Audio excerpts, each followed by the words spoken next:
가방의 간사 박성중 의원입니다. 민주당 김남국 의원에 대한 이야기가 많이 나왔습니다만 김남국과 유사한 행위가 또 벌어지고 있습니다. 민주당 장경태 최고위원인데요.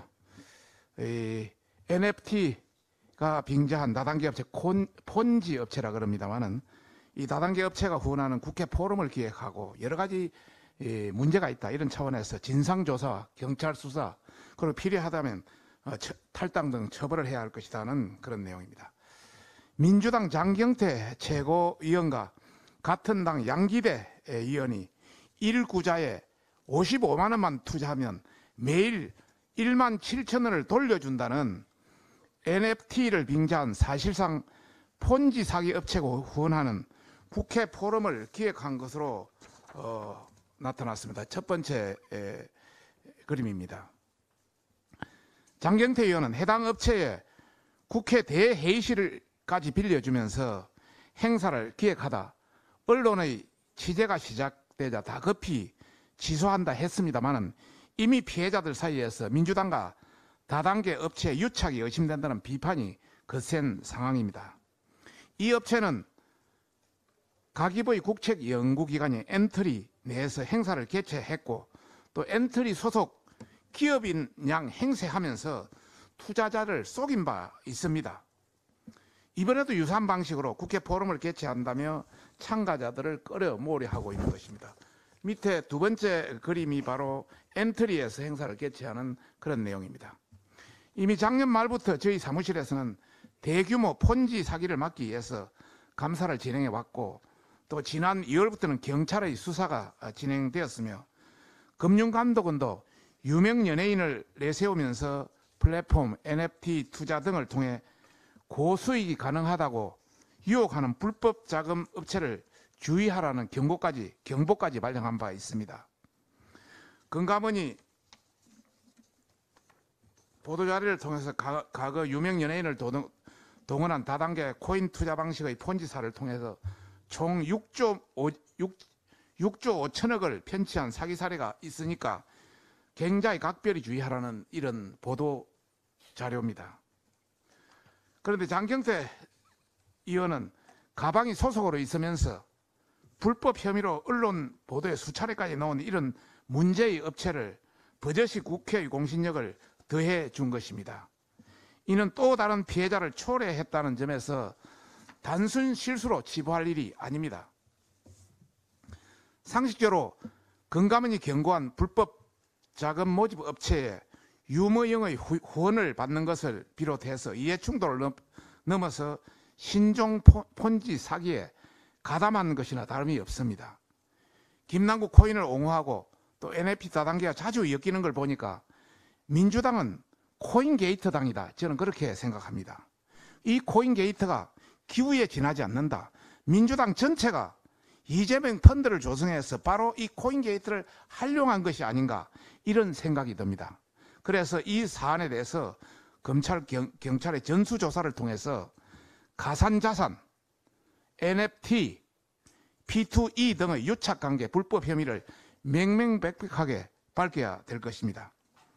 민주당은 당사자인 장경태 최고위원 등에게 또 다른 피해자가 발생하지 않도록 국민들께 책임있는 사과와 함께 진상을 스스로 밝히고 경찰, 검찰 수사에 협조할 것을 강력히 경고하는 바입니다.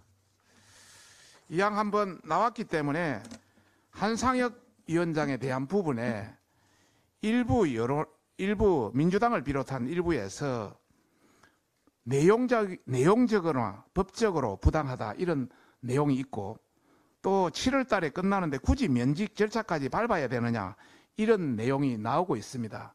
이 관련해서 한 말씀 드리겠습니다.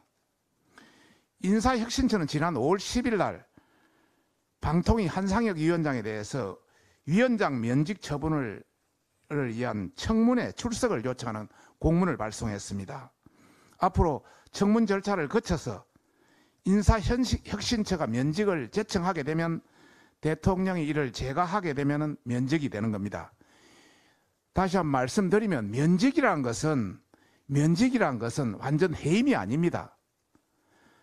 한상혁 위원장이 면직이 되면 방통위원장으로서의 그거는 날아가지만은 방통위원회 소속 공무원으로서의 직위는 그대로 유지되고 있는 겁니다.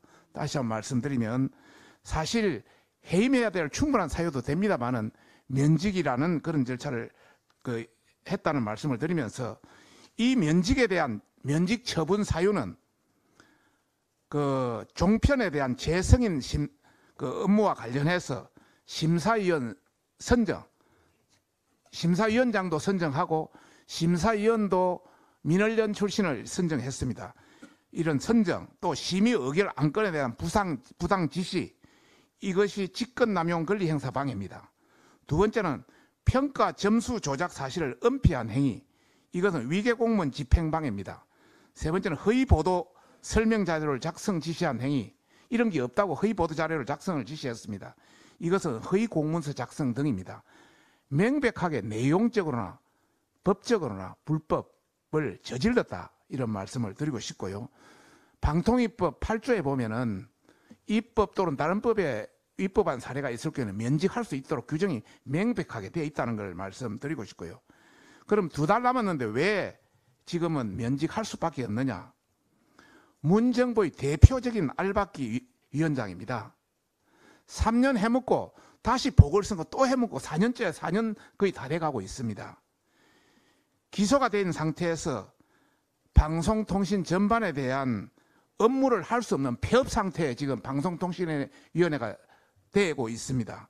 그리고 조직 기강은 날로 바닥을 치고 있고요. 또 이 어떤 문 정권에 대한 충성하기 위해서 목리를 부리다 보니까 국민 세금은 탕진되고 있기 때문에 더 이상 지켜볼 수 없다, 이런 차원에서 할 수밖에 없다, 이런 것을 국민이 잘 알아주셨으면 하는 바람입니다.